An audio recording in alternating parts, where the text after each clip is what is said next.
Un berger allemand abandonné dans un sac dans la rivière a touché des vies à jamais. Son sauvetage miraculeux a révélé une histoire de cruauté que personne n'imaginait. Entre la vie et la mort, ce guerrier à quatre pattes s'est battu avec une force qui a ému tout le monde. Un voyage de rédemption, d'amour inconditionnel et de seconde chance qui va transformer votre cœur.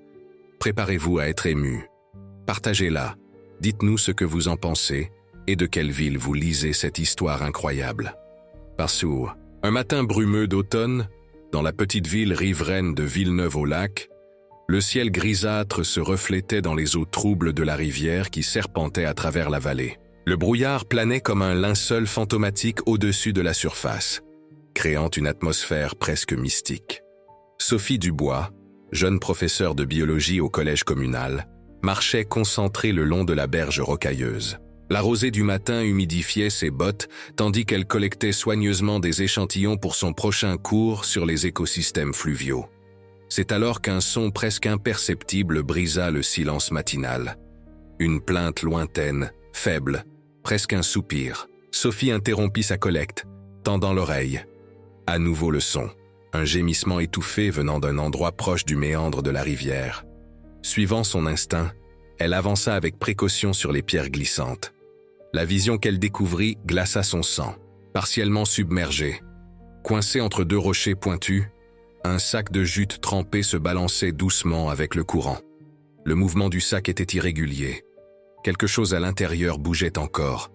Le cœur battant la chamade, Sophie s'approcha, gardant précaire son équilibre sur les pierres glissantes. Ses mains tremblaient tandis qu'elle défaisait le nœud qui fermait le sac. Quand elle réussit enfin à l'ouvrir, ses yeux rencontrèrent une paire d'yeux ambrés qui la fixaient avec un mélange de terreur et de supplication. Un berger allemand, squelettique et tremblant, respirait avec difficulté. Son pelage, qui aurait dû être imposant, était trempé et collé à son corps maigre. Malgré tout, dans ses yeux presque éteints, Sophie perçut une étincelle de vie, une force intérieure qui refusait de s'éteindre. « Mon Dieu !» murmura-t-elle, tandis que l'indignation et la compassion l'envahissaient. Qui ferait une chose pareille? Sans hésiter, Sophie retira son imperméable et enveloppa l'animal tremblant. Le chien n'offrit aucune résistance, il était trop faible pour cela. Avec un effort considérable, elle souleva l'animal dans ses bras, surprise de constater à quel point il était léger. Elle pouvait sentir ses côtes proéminentes à travers le tissu mouillé. « Tiens bon !» murmura-t-elle à l'animal, tandis qu'elle se dépêchait sur le sentier boueux qui menait à la ville. « Je vais t'aider. » Le cabinet vétérinaire de Villeneuve-au-Lac se trouvait à 10 minutes de marche. Sophie sentait ses muscles brûler sous l'effort, mais elle ne ralentit pas le pas. Chaque respiration faible du chien dans ses bras lui rappelait l'urgence de la situation. La clochette de la porte du cabinet tinta violemment lorsqu'elle la poussa avec son épaule. Le docteur Antoine Lambert, un homme aux cheveux grisonnants qui soignait les animaux de la région depuis plus de 30 ans, émergea de la salle d'examen avec une expression inquiète. « Sophie, que s'est-il passé? Je l'ai trouvé dans la rivière. » halta-t-elle, déposant délicatement l'animal sur la table d'examen. « Dans un sac. Quelqu'un a essayé de... » Sa voix se brisa, incapable de terminer la phrase. Le vétérinaire avait déjà pris les choses en main, ses mouvements calmes et précis contrastant avec l'angoisse évidente dans son regard. « Il faut le réchauffer immédiatement. »« Hypothermie sévère », diagnostiqua-t-il, tandis qu'il connectait une perfusion à l'animal. « Malnutrition avancée. Vu son état, il doit être privé de nourriture depuis des semaines. » Pendant que le docteur Lambert travaillait, Sophie observait avec anxiété. C'est alors qu'elle remarqua quelque chose de métallique brillant faiblement sur le cou de l'animal. Une plaque partiellement recouverte par le pelage trempé. Avec des doigts délicats, elle écarta les poils pour révéler une identification militaire, avec des chiffres et des lettres partiellement effacées par le temps et la corrosion. « Docteur, regardez ça !» appela Sophie. « Il a une identification militaire. » Le docteur Lambert ajusta ses lunettes de lecture et examina la plaque avec curiosité. « Intéressant. Ce n'est pas un chien ordinaire, Sophie. Il a dû servir dans les forces armées. Ces chiens sont spécialement entraînés, de véritables héros à quatre pattes. » Il reporta son attention sur l'animal. « Qu'est-ce qui a bien pu t'arriver pour que tu finisses comme ça, soldat ?» Les heures qui suivirent furent critiques. Le vétérinaire travailla sans relâche pour stabiliser le berger allemand, tandis que Sophie restait au cabinet, incapable d'abandonner l'animal qu'elle avait sauvé. Lorsque finalement le chien commença à répondre positivement au traitement, elle ressentit un immense soulagement. « C'est un combattant », commenta le docteur Lambert, observant les signes vitaux qui se stabilisaient désormais. Beaucoup n'auraient pas résisté à ces conditions. Ce garçon a une force de volonté impressionnante. « Vaillant », murmura Sophie, presque pour elle-même. C'est son nom. Vaillant. Le nom se répandit rapidement dans la petite ville. Villeneuve-au-Lac, avec ses quelques milliers d'habitants, fonctionnait comme une grande famille. À la fin de la journée, pratiquement tout le monde était au courant du berger allemand militaire sauvé de la rivière. Beaucoup passèrent au cabinet pour voir l'animal, certains apportant des couvertures, d'autres des aliments spéciaux, pour sa récupération. Pour Sophie, cependant, cette connexion immédiate avec Vaillant représentait un dilemme personnel profond. 6 mois seulement auparavant, elle avait perdu Luna, sa vieille chatte de 15 ans, après une douloureuse bataille contre un cancer agressif. Le deuil avait été si dévastateur que Sophie s'était fait une promesse, ne plus jamais s'attacher émotionnellement à un autre animal. La douleur de la perte était tout simplement insupportable. Pourtant, tandis qu'elle observait Vaillant se battre pour sa vie, quelque chose en elle se transformait. Une connexion invisible, presque inexplicable, se formait entre eux. Peut-être était-ce le regard de l'animal, ses yeux ambrés qui, même dans l'adversité, transmettaient une dignité inébranlable. « Il peut rester au cabinet pendant sa convalescence initiale », expliqua le docteur Lambert. « Mais il aura finalement besoin d'un foyer. Les chiens ayant une formation militaire ne s'adaptent généralement pas bien aux refuges ordinaires. » Sophie se mordit la lèvre, sentant le conflit intérieur s'intensifier. « Je vais y réfléchir », répondit-elle, sachant que son esprit prenait déjà une décision que son cœur redoutait. Au cours des semaines suivantes, Sophie partagea son temps entre ses cours de biologie et des visites quotidiennes au cabinet. Vaillant se remettait lentement, reprenant du poids et de la vigueur. Le premier moment où le chien réussit à se tenir debout tout seul, chancelant mais déterminé, fit monter les larmes aux yeux de la professeure. Lorsqu'arriva enfin le bath, jour où le docteur Lambert déclara que Vaillant pouvait quitter le cabinet, Sophie avait déjà transformé un coin de sa petite maison en un espace pour le chien. Un panier moelleux, de nouvelles gamelles, des jouets appropriés, tout choisi avec soin en pensant au confort de l'animal. « Bienvenue dans ta nouvelle maison, temporaire », expliqua-t-elle au chien, tandis qu'elle ouvrait la porte de sa maison. « Au moins jusqu'à ce qu'on découvre toute ton histoire. » Ce fut lors de la première nuit que Sophie remarqua quelque chose de particulier. En essayant de faire asseoir Vaillant en utilisant des ordres en français, le chien resta impassible. Par curiosité, elle essaya ainsi l'ordre en allemand, et immédiatement Vaillant s'assit, la regardant attentivement. « Alors tu comprends l'allemand », murmura-t-elle fascinée. « Qui t'a entraîné ?» Les jours suivants, d'autres comportements inhabituels se manifestèrent. Vaillant inspectait méthodiquement le jardin tous les matins, comme s'il effectuait une patrouille. Lorsqu'il était lâché dans le jardin derrière la maison, il se positionnait toujours stratégiquement à des endroits qui offraient une large vue sur le terrain. Et, plus intriguant encore, à certaines occasions, il semblait s'alerter de son que Sophie ne parvenait même pas à détecter. Mais le comportement le plus mystérieux se produisait les nuits de pleine lune. Ces nuits-là, Vaillant se plaçait près de la fenêtre et poussait un long hurlement mélancolique, toujours tourné vers le nord. C'était un son chargé d'émotion, presque humain dans son expression de perte. « Qu'est-ce que tu cherches ?» demandait Sophie, caressant la tête de l'animal. Ou qui, intriguée par l'histoire du chien, Sophie commença à faire des recherches sur les bergers allemands, utilisés dans les opérations militaires.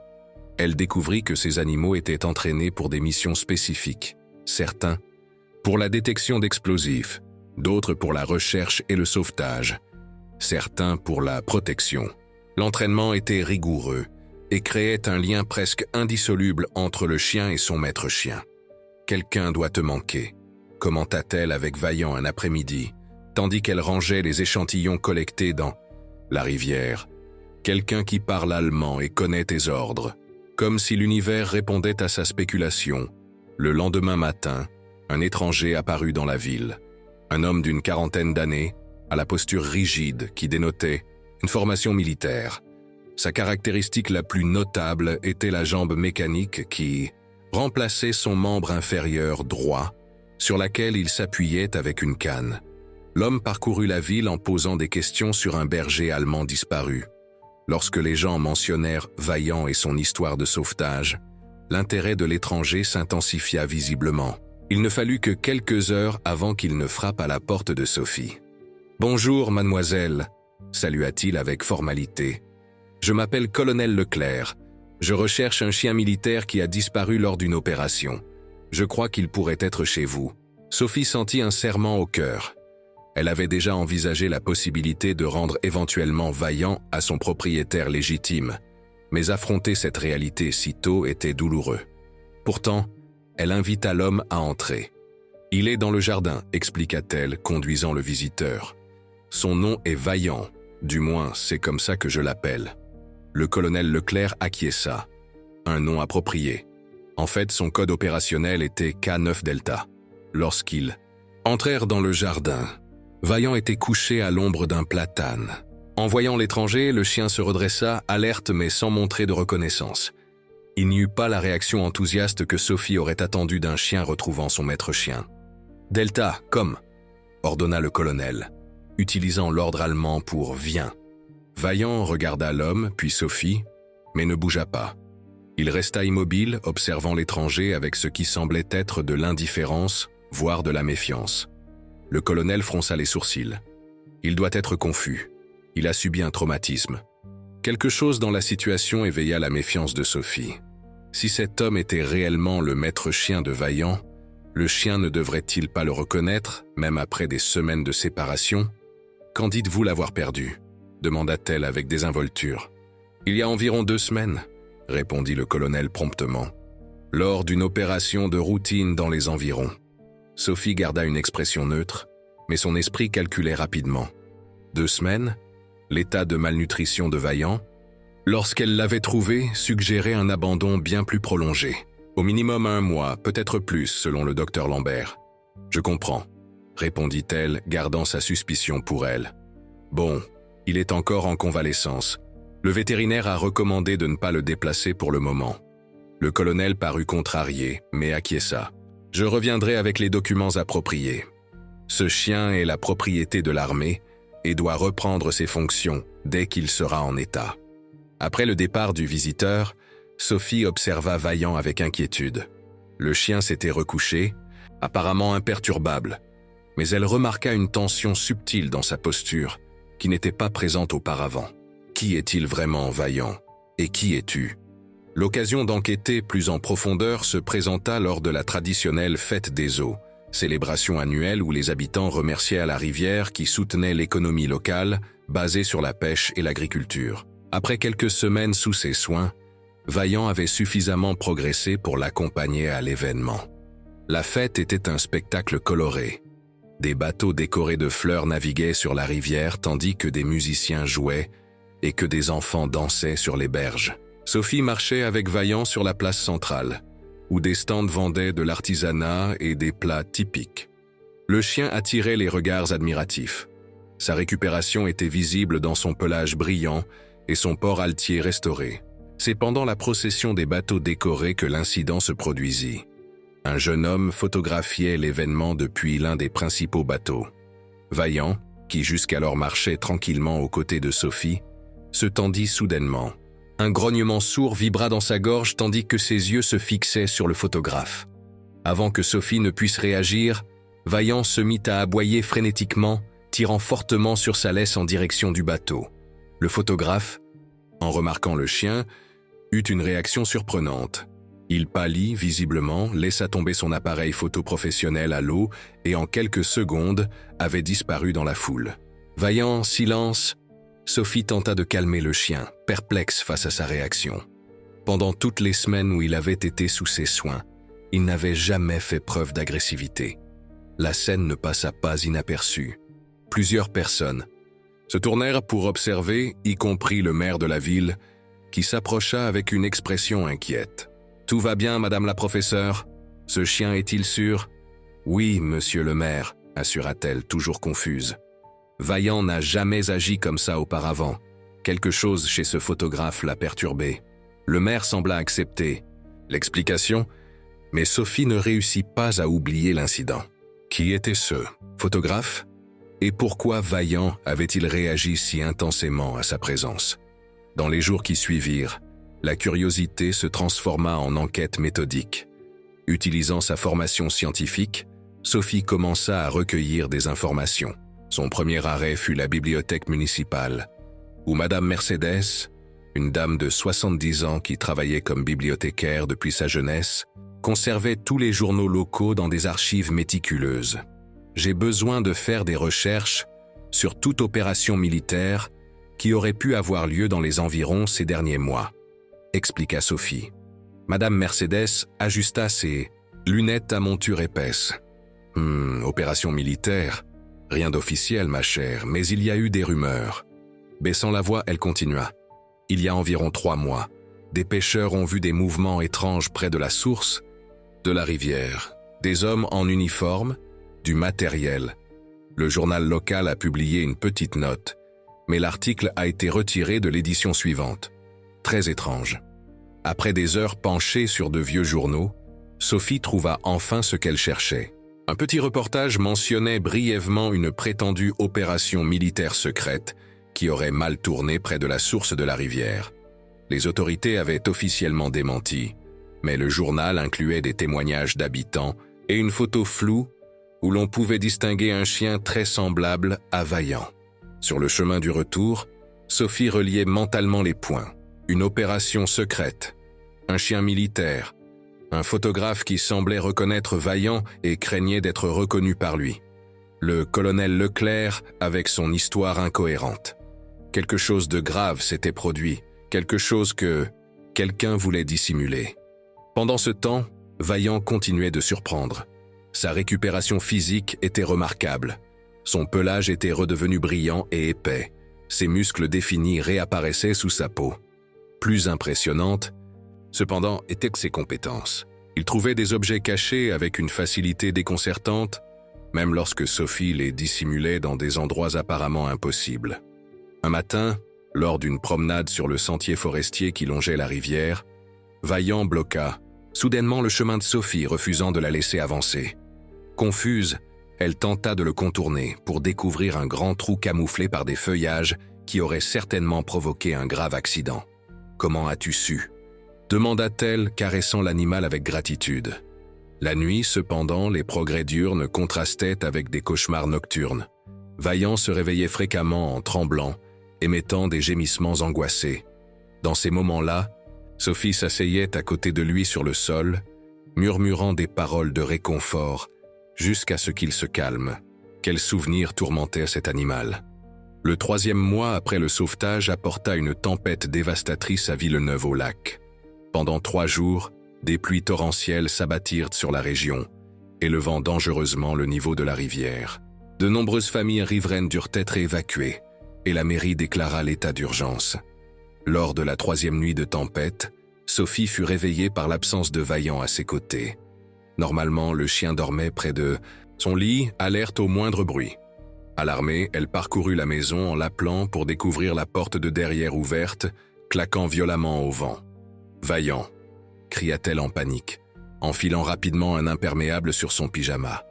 La pluie tombait impitoyablement, tandis qu'elle sortait dans la nuit orageuse, éclairant le chemin avec une lampe torche. Son cœur se serra lorsqu'elle comprit où menaient les empreintes de Vaillant, directement vers la rivière. Serait-il possible que le traumatisme l'ait ramené à l'endroit où il avait failli perdre la vie? Courant désespérément sur le sentier boueux, Sophie l'appelait sans cesse, sa voix presque étouffée par le tonnerre. La scène qu'elle découvrit cependant n'était pas celle qu'elle craignait. Au bord de la rivière, maintenant débordante et furieuse, Vaillant creusait frénétiquement dans la boue près d'un arbre récemment abattu par la force de l'eau. Il était tellement concentré sur sa tâche qu'il ne remarqua même pas l'approche de Sophie. « Vaillant, qu'est-ce que tu… » Fait. Le chien se tourna brièvement vers elle avant de retourner à son excavation, comme s'il tentait de communiquer l'urgence de sa mission. Intriguée, Sophie s'approcha pour observer. La lampe torche révéla quelque chose de métallique émergeant, de la boue remuée, une anse. Avec l'aide de Vaillant, elle tira sur l'objet, un sac à dos militaire boueux mais encore intact. S'abritant sous un surplomb rocheux, Sophie examina le contenu du sac à dos. À l'intérieur, protégé, dans des sacs plastiques scellés, elle trouva des documents, des cartes, un appareil électronique endommagé, et plus significatif encore, un journal personnel. Les mains tremblantes, elle ouvrit le petit carnet relié. La première page identifiait la propriétaire, lieutenant Camille Dubois, division de reconnaissance environnementale, Armée nationale. Les entrées du journal révélaient une histoire troublante. Le lieutenant Camille Dubois dirigeait une mission secrète d'enquête environnementale aux sources de la rivière qui alimentait Villeneuve-au-Lac. Son équipe avait découvert des preuves de contamination chimique illégale, provenant apparemment d'une entreprise qui déversait des déchets toxiques dans la région. La dernière entrée, datée de 3 mois auparavant, exprimait des inquiétudes quant à la sécurité de la mission. Nous avons intercepté des communications suspectes. Quelqu'un a divulgué des informations sur notre enquête. Vaillant a détecté des odeurs chimiques non identifiées près du camp hier. J'ai demandé une extraction immédiate, mais la réponse a été évasive. S'il m'arrive quelque chose, que quelqu'un trouve ce journal et prenne soin de mon fidèle partenaire, Vaillant. Sophie regarda le chien qui attendait patiemment à ses côtés, des gouttelettes de pluie ruisselant sur son pelage. Alors c'était elle, murmura-t-elle. Camille était ta partenaire. Dans les jours qui suivirent, tandis que la communauté se remettait des dégâts de l'inondation, Sophie commença discrètement sa propre enquête. Utilisant ses connaissances en biologie, elle collecta des échantillons d'eau à divers endroits de la rivière, en particulier près du lieu où ils avaient trouvé le sac à dos. Les analyses préliminaires qu'elle réalisa au laboratoire de l'école furent alarmantes. Des concentrations élevées de métaux lourds et de composés organiques volatiles, typiques de rejets industriels non traités. La population de Villeneuve-au-Lac dépendait directement de la rivière pour sa survie, pêche, irrigation, approvisionnement. Si ces produits chimiques étaient en présence sur toute l'étendue de la rivière, les conséquences seraient dévastatrices. 4 mois après le sauvetage de Vaillant, l'inattendu se produisit. Le colonel Leclerc revint à la ville, cette fois accompagné de 2 voitures de police et d'un représentant de la mairie. Avec des documents officiels en main, il exigea la restitution immédiate de l'actif militaire K9 Delta. « Je suis désolé. Mademoiselle, mais ce chien est la propriété de l'armée, » déclara-t-il, remettant les papiers au représentant municipal. « Il est affecté à des opérations spéciales et doit reprendre ses fonctions immédiatement. » Sophie examina les documents avec une appréhension croissante. Ils semblaient légitimes, avec des tampons et des signatures officielles. Pourtant, quelque chose ne collait pas, surtout compte tenu des informations du journal du lieutenant Camille Dubois. « J'ai besoin d'un peu de temps pour lui dire au revoir correctement, » demanda-t-elle, gagnant quelques jours précieux. La Jacques, nouvelle du possible départ de Vaillant, se répandit rapidement dans la petite ville. À la surprise de Sophie, la communauté se mobilisa spontanément. Vaillant était devenu une sorte de mascotte non officielle de Villeneuve-au-Lac, un symbole de résilience et de dépassement de soi. Pêcheurs, commerçants, professeurs, même les enfants de l'école, tous se manifestèrent contre son départ. Le maire, sensible à l'émotion populaire, invoqua une ancienne tradition locale. Quiconque était sauvé par les eaux de la rivière appartenait éternellement à Villeneuve-au-Lac. C'était une tradition folklorique, sans valeur légale, mais suffisante pour justifier une audience publique avant qu'une décision finale ne soit prise. L'audience fut fixée à la semaine suivante dans la salle des fêtes de la mairie. Tandis que la date approchait, Sophie travaillait sans relâche sur 2 fronts, préparant des arguments pour garder Vaillant sous sa garde et analysant les échantillons d'eau collectés. Les analyses confirmèrent ses soupçons initiaux, une contamination chimique systématique à des endroits spécifiques de la rivière. Le matin de l'audience, la salle des fêtes de la mairie était bondée. Sophie prit place avec Vaillant, assis docilement à ses côtés. Le colonel Leclerc s'assit du côté opposé, accompagné de 2 hommes en costume. À la table principale, le maire et 3 adjoints présidèrent la séance. À leur droite, étonnamment, se trouvait le juge M. Paul Durand, le juge du tribunal d'instance, un homme réservé qui participait rarement aux événements communautaires. Le maire ouvrit la séance en expliquant le but de l'audience. Le colonel Leclerc fut le premier à prendre la parole, détaillant l'égarement d'un chien militaire lors d'exercices de routine et la nécessité de son retour immédiat pour la sécurité nationale. Il présenta des documents, des rapports, techniques, des arguments juridiques, tout apparemment irréfutable. Lorsque vint le tour de Sophie, elle opta pour une approche différente. Au lieu de contester directement les documents, elle raconta l'histoire de Vaillant, son état déplorable lorsqu'elle l'avait trouvé, sa guérison miraculeuse, son adaptation à la communauté. Elle parla du lien spécial qu'il avait développé. Elle mentionna comment le chien était devenu une partie de la ville, fréquentant l'école, participant à des événements communautaires, aidant même au récent sauvetage d'un enfant pendant les inondations. Ce n'est pas seulement un chien, conclut-elle avec émotion. C'est un membre de notre communauté et je crois qu'il a aussi le droit de choisir. C'est à ce moment-là que Vaillant, jusque-là silencieux à ses côtés, devint soudainement alerte. Ses oreilles se dressèrent, son corps se tendit. Ses yeux ambrés se fixèrent sur le juge M. Paul Durand, qui venait de se lever pour poser une question. Un grognement sourd émana de sa gorge. « Maîtrisez votre animal, mademoiselle », ordonna le juge avec un inconfort visible. Mais le comportement de Vaillant était inédit. Dans tous les événements publics auxquels ils avaient participé, il n'avait jamais fait preuve d'agressivité. Quelque chose chez le juge avait déclenché cette réaction. « Vaillant, silence », ordonna Sophie intriguée. Pour tester une théorie soudaine, elle murmura discrètement « Vaillant, wer ist er » ? Qui est-ce en allemand ? La réaction du chien fut immédiate et sans équivoque. Ses aboiements devinrent plus intenses, dirigés spécifiquement vers le juge.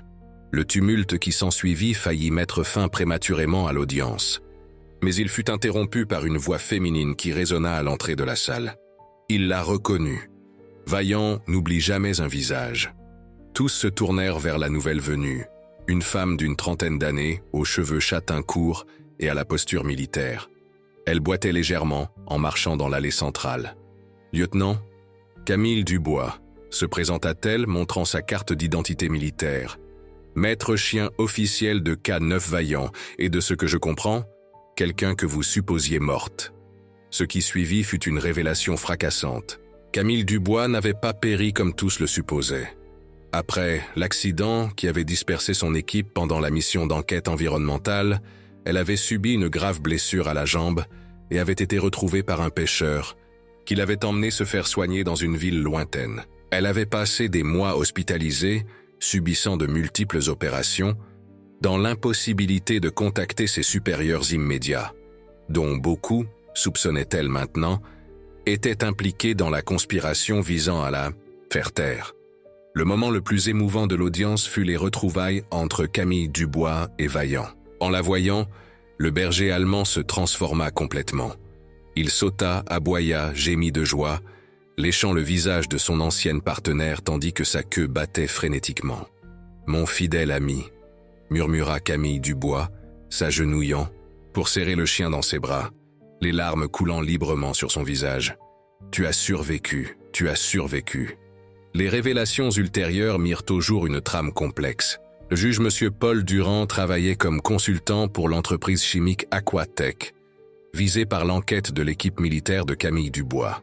L'entreprise déversait illégalement des déchets toxiques dans les sources de la rivière, économisant des millions sur le traitement adéquat des effluents. Le colonel Leclerc, en réalité, n'était pas colonel. C'était un mercenaire engagé pour récupérer les preuves que Camille Dubois avait collectées. Dans les mois qui suivirent, Villeneuve-au-Lac se retrouva au centre d'une enquête fédérale sur les crimes environnementaux. Camille Dubois, officiellement réintégrée dans l'armée, choisit de s'installer temporairement dans la ville pour superviser le processus. Sophie lui offrit la chambre d'amis de sa maison, créant un partenariat inattendu la scientifique et la militaire, unies par Vaillant. Ensemble, toutes les trois formèrent une équipe formidable dans la mission de cartographier et de prouver la contamination de la rivière. Sophie apportait ses connaissances scientifiques, Camille Dubois son expérience militaire et ses contacts institutionnels, et Vaillant son odorat extraordinairement sensible aux produits chimiques. Le chien réussissait à détecter des concentrations minimales de contaminants, les guidant précisément vers les points où les déchets étaient déversés. Aquatech, l'entreprise responsable de la contamination, tenta de discréditer les preuves qu'elle présentait, utilisant son influence économique et politique. Elle engagea des scientifiques pour contester les résultats, suggérant que la contamination pouvait avoir des origines naturelles. La situation atteignit un point critique lors de la traditionnelle compétition de natation dans la rivière, qui faisait partie des festivités semestrielles de la ville. Malgré les avertissements de Sophie et Camille Dubois sur les risques dans certaines zones de la rivière, la mairie, sous la pression d'Aquatech, autorisa le déroulement de l'événement.